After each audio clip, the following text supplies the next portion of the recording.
Bom, acho que para começar o assunto aqui, falando dessa crise financeira, a gente assistiu algo que não acontecia desde 2008, né? Quebra de grandes de instituições financeiras. Então, quebrou o Silicon Valley Bank, segunda maior quebra de banco da história americana. Depois quebrou, aliás, antes dele quebrou o Silvergate. Depois quebrou o Signature, que na verdade meio que não quebrou, porque não estava realmente insolvente, teve uma intervenção ali no banco, mas se fosse uma quebra seria a terceira maior da história americana. E nessa esteira, o que está acontecendo é que o Bitcoin está subindo pra caramba. Então, o que na opinião de vocês explica, né, o que está acontecendo agora com o Bitcoin? Porque num cenário de aversão a risco, geralmente o Bitcoin é o primeiro a cair. Vamos lembrar da pandemia. Tudo fechado aqui no carnaval brasileiro, o Bitcoin despencando 50%. Então, por que agora está sendo diferente? Eu acho que... Você quer começar? Não, vai você, vai lá. Eu acho que agora, dessa vez, a gente está vendo uma coalizão, um alinhamento muito forte entre a narrativa da tese do Bitcoin e o que está acontecendo no mercado, os preços. Então, está sendo diferente dessa vez porque já não foi como em tese era para ter sido muitas vezes, né? Em vários momentos de crise, de fuga para ativos de mais liquidez, o Bitcoin despencou. Tipo lá no começo do corona, tipo na invasão da Ucrânia. E agora não. O Bitcoin deu uma descolada boa dos mercados tradicionais. Eu acho que o componente de temor de insolvência bancária, que é um negócio que desperta um medo muito fundamental nas pessoas, pode ter ajudado a aumentar o influxo para cripto nesse momento, que não é um momento de estabilidade. Eu tenho uma visão, assim, quando as pessoas falam de primeiro cair, né, volta a subir, assim, eu acho que você tem que separar um pouco as análises dos momentos, assim. Então, Bitcoin, dentro de tudo que ele pode virar, ele tem, a grande tese dele é ser uma reserva de valor emergente, né, digital. Né? E aí, quando você vai tecnicamente nesse assunto, isso não é uma opinião, isso não é porque a gente gosta de Bitcoin, aquela coisa, mas ele é superior às alternativas. Então, reserva de valor é uma coisa que você aprende de faculdade, são 7 coisas. Divisibilidade, transferibilidade, escassez, daí vai. Aí a questão é se Bitcoin funciona como essa reserva de valor, assim, e aí o que eu vejo muita gente fazendo é que analisa esse negócio em momentos específicos do tempo. Então, eu falo assim, veio o Covid, então o Bitcoin caiu. Pô, não serviu como reserva de valor. Veio ano passado, né? Então, assim, principalmente a subida de juros, né, literalmente o carro foi de 0 a 500 por hora em 2 segundos, né? Então, assim, não funcionou como reserva de valor e tal. E eu falo que reserva de valor é um negócio que ela não funciona quando você quer, né? Ela não funciona rapidinho, assim, não, caiu uma coisa, sobe outra. Eu acho que é um comportamento que a gente meio que acostumou no mercado estável, em ver que bolsa subia, ouro caía. Não é assim que funciona. Reserva de valor você tem que olhar ao longo do tempo, em tempos maiores. Você não olha em semanas, você não olha nem em meses, você olha em anos, em décadas, né? E quando a gente olha nesse período, Bitcoin funcionou fantasticamente, mas ainda é emergente, o negócio está começando agora, aquela coisa toda.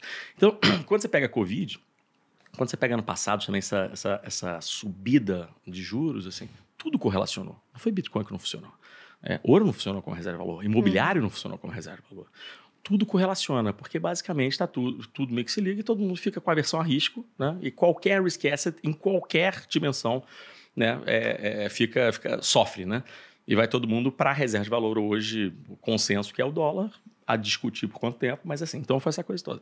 Só que acontece que quando o mercado volta a ficar um pouco mais previsível, que foi o que aconteceu agora em janeiro, né, o mercado basicamente entrou um relativo consenso. O pessoal falou assim, não, a gente não acha que vai subir mais 200 bips essa taxa, né, essa taxa de juros americana, a gente não acha que, né, talvez caia um pouco, mas assim, o mercado voltou um pouco à normalidade e aí, no fundo, soltou os ativos para seguirem seus caminhos. Né? E cripto foi nesse caminho, foi dessa forma. Então, quando você vê a performance anterior a essa história dos bancos, ela já estava numa situação de cripto vivendo o seu mundo. Bitcoin tem uma história, Ethereum tem outra história, quer dizer, tem um roadmap específico e daí vai. Né? O que aconteceu agora foi basicamente essa tese específica da reserva de valor parecendo funcionar. Né? Não porque o mundo que não estava correlacionado, não estava em situação de estresse total com tudo correlacionando, falou o seguinte, não, peraí, então estamos com problema nos bancos, a gente começa a dudar em capitalismo e a gente vai atrás de reserva de valor. Não foi só o Bitcoin que funcionou, só o Bitcoin é muito mais volátil. Se você olhar ouro, funcionou, se você olhar outras reservas, funcionaram, mas o Bitcoin, ele foi dentro da natureza dele, foi muito mais. Pode falar que o Bitcoin seria o ouro anabolizado, né? Foi anabolizante para cavalo, né? Porque é um negócio que é realmente desproporcional em termos de movimentação. Mas aí vem um ponto interessante, até eu gostei do que o Marcelo disse sobre reserva de valor. Uma das formas que eu uso para resumir isso para as pessoas é que uma reserva de valor é aquilo capaz de transportar, pelo tempo e pelo espaço, valor de fato. Então, por exemplo, eu coleciono moedas antigas. E a minha última aquisição foi um Starter Treat da Lydia, que é a primeira moeda do mundo. Inclusive, acho bizarro que eu posso comprar esse tipo de coisa. Né? Porque o pessoal paga 1 milhão na carta de Pokémon do Charizard metalizada, esse negócio fica dando sopa ali por algumas dezenas de milhares de reais, mas não é tanta coisa assim, tá? Tendo em vista a antiguidade. Muito menos, muito menos. Fica outra aí. Vez eu fui criticado custa porque eu não sabia o que era 3% do Charizard metalizado de 1 milhão, tá bom?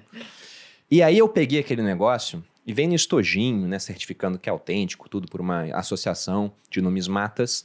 E eu fiquei pensando o quanto de pessoas tocaram naquilo ao longo da história, né? O negócio, a Lídia fica na região da Turquia. E chegou até minha mão agora, sendo que é ouro. Então lá atrás servia para fazer trocas, o cara conseguia comida, conseguia pagar por estadia, ele conseguia roupa. E hoje, se eu for trocar aquele ouro, eu consigo a mesma coisa. Comida, estadia e roupa.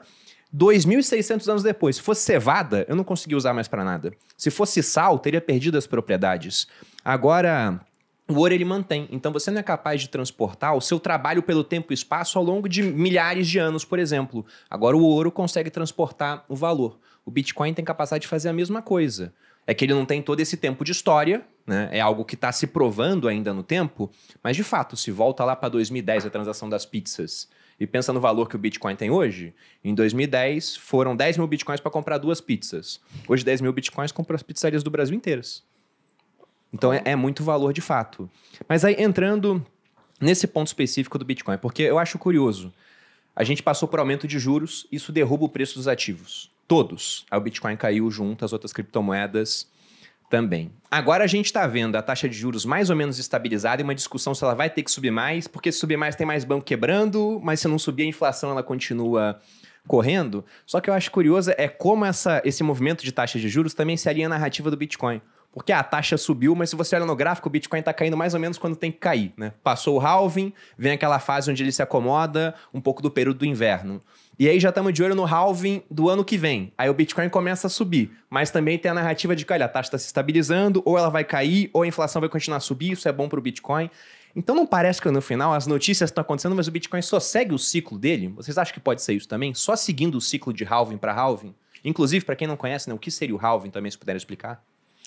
O halving é tipo a Copa do Mundo dos Bitcoiners. É um evento que acontece a cada 4 anos e que faz a comunidade inteira prestar atenção porque muda a coisa mais importante da moeda, que é a propriedade monetária dela. Então, ao contrário dos dinheiros governamentais, que nem o real e o dólar, não tem um grupo de pessoas que pode decidir criar mais Bitcoin a qualquer momento.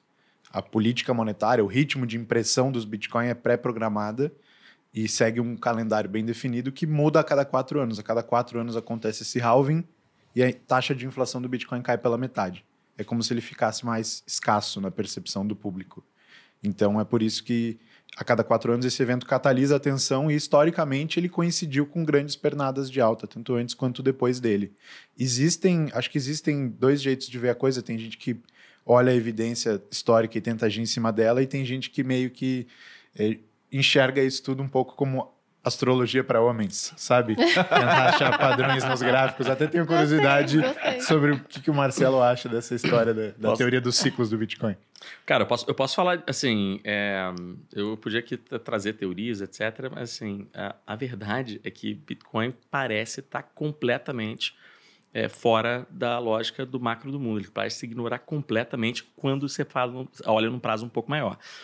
O Bitcoin, como ativo de risco, percebido como ativo de risco e muito volátil, ele reage mais do que qualquer outros ativos ou coleção de ativos que a gente tem no mercado quando os eventos se dão.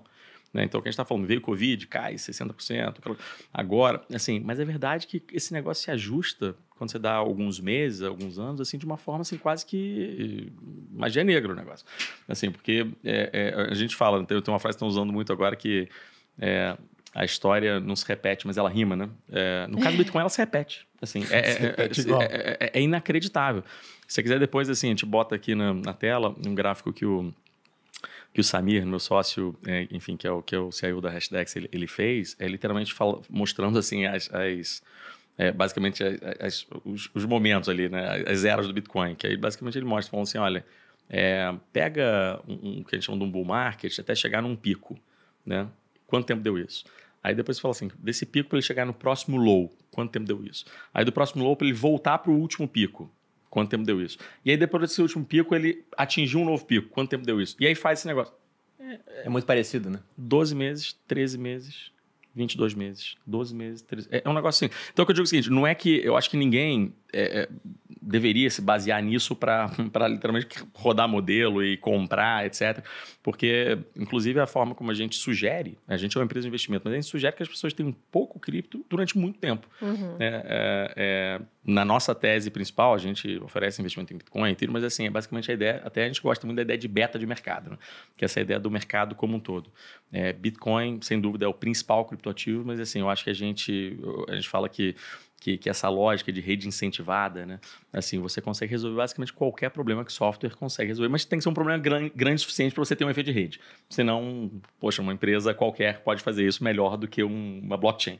Mas a gente olha e fala assim, olha, muitos problemas diferentes do que reserva de valor, do que possivelmente moeda, vão ser resolvidos. O Ethereum é um exemplo e você vai ter vários outros que pintam por aí, DeFi, NFT, aquela coisa toda. Então a gente gosta da ideia de olhar o mercado como um todo, mas ainda que você queira ficar no Bitcoin ou num ativo que dentro do mundo cripto seja legal, compra pouco dele e fica durante muito tempo. Essa é a única chance de verdade, eu acho, de você fazer dinheiro sério, porque senão você vai ficar tradando, você vai ficar negociando, você talvez vai fazer, assim, a não ser que você seja profissional como o nosso amigo aqui do lado, assim, você provavelmente vai perder, assim, você pode ganhar uma, duas, ficar com a impressão que você ganhou, mas se você fizer isso 100 vezes, você vai ter ganho essas uma, duas vezes mesmo.